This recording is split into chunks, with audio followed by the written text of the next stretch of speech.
And I feel like my podcast journey is coming full circle because a lot of the questions I asked when I first started is I had this hypothesis that the ultimate job security is finding your own personal style. And I'm asking guests, like, how do you develop your style? And like and I'm in the software world, so no one can really answer that question well.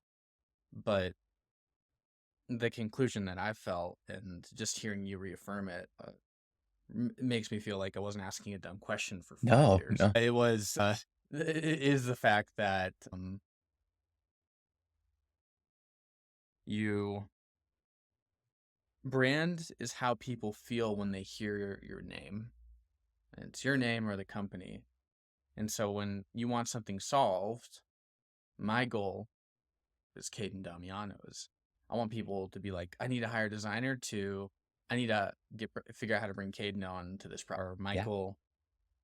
I need to bring Michael in to consult. Like, I don't need a design consultant. I need Mm, Michael. And understanding that even in like your personal career, you have a brand.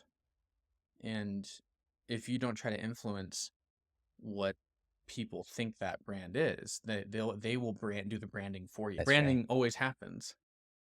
If you don't do it, someone else is going to do it for you. That's 100% right. And um, what I always tell the young designers that I mentor, and I do a little bit of teaching, I always tell my students, your most important asset is your personal definition of yourself.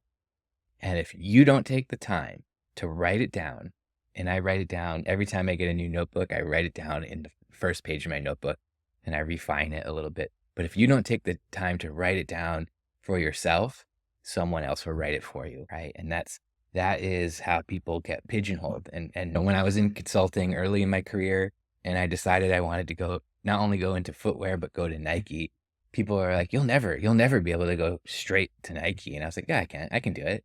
And I went straight to Nike. And then when I was going to leave Nike, I was at Nike for almost 8 years. I wanted to go back to kind of designing different products, and I wanted to go back to take what I learned in corporate and go back to consulting. And so I applied for a job as creative director of Frog Design in San Francisco. For those of you who don't know, Frog Design designed the original Apple Macintosh, the original Sony Walkman. And people were like, you'll never be able to leave Nike and then become creative director at Frog. I went on an interview and had a job offer that day. It's just like, I control the definition of myself, right? And I remember when I walked into that interview, I had brought a bunch of physical products. I didn't have any presentation. I was like, I'm going to do this totally differently. I just brought products that I worked on. And I told my interviewers, pick a product and I'll tell you the story of the product. You control the interview. And because I wanted them coming in as a creative director, I wanted to show them that I could think on my feet, that I could tell a story. I could articulate the whys of the decisions of a design. One of the other creative directors came in and said, "Oh, a shoe guy." And I was like, "Nope, I'm not a shoe guy. I'm a design leader working for one of the top 5 most recognized brands in the world, creating industry leading product." And I was like, if that's something that Frog's not interested in, let me know. I'll pack all this up. The interview's over. We'll have to waste either of our time. And his eyes just went wide and he's like, I'm so sorry. Please go ahead. Again, my controlling the definition of myself. And I think that's how I've been able to work across all these different industries. When I think of myself, I think of someone who is highly collaborative. I love to work with people. I'm an extrovert. I love to pull your knowledge out of your head because that's where all for me, the seeds are, the interesting things. But I'm also a little bit of a force of nature, right? I'm going to push the project forward.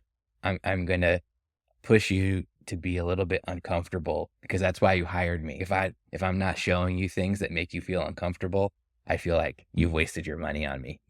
So I have those two things kind of counterbalancing themselves out when I work with clients. And that's not for everybody. That's not for every project.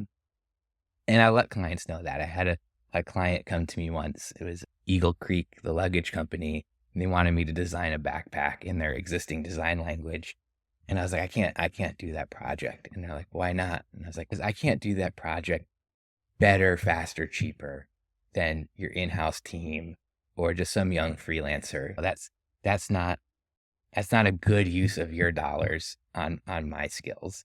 And I was like, but what I would love to do is you're a 40-year-old adventure brand that mainly is focused on boomers, to be honest. And I'd love to help create a subline, little collection of products that gets after millennials, right? Because millennials are having more money now and are doing some adventure traveling. So let's create a whole line of products instead of this one backpack that is after this other category of people. And they're like, oh, let's think about it. I figure I'll probably never hear from these guys again. They came back 3 months later and like, here's the brief for the thing you wanted to do. And I think by being honest with them, being like, hey, this is, I can help you get somebody cheaper for that backpack project if you just are short hands.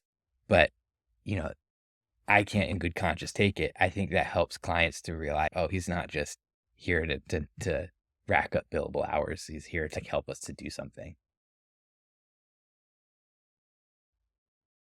Wow. That's a new wrinkle in my brain on the topic. And I love the a couple of things that I'm taking out of this interview is i- if you could manage a stakeholder, because it sounded to me it sounded like Michael Jordan was like the product manager in the Yeah, in Jordan some ways, it was like the conversations. ultimate decision maker. Yeah. And all the incentive structures were perfect for him, and he was able to like get his ego out because a success of his shoe meant like what, like a percentage of all sales. And so he's saying, "Oh, I'm not the customer, but I need to make sure that this sells." Yeah, And that's why he's doing it 20 years after his that's career's right. over.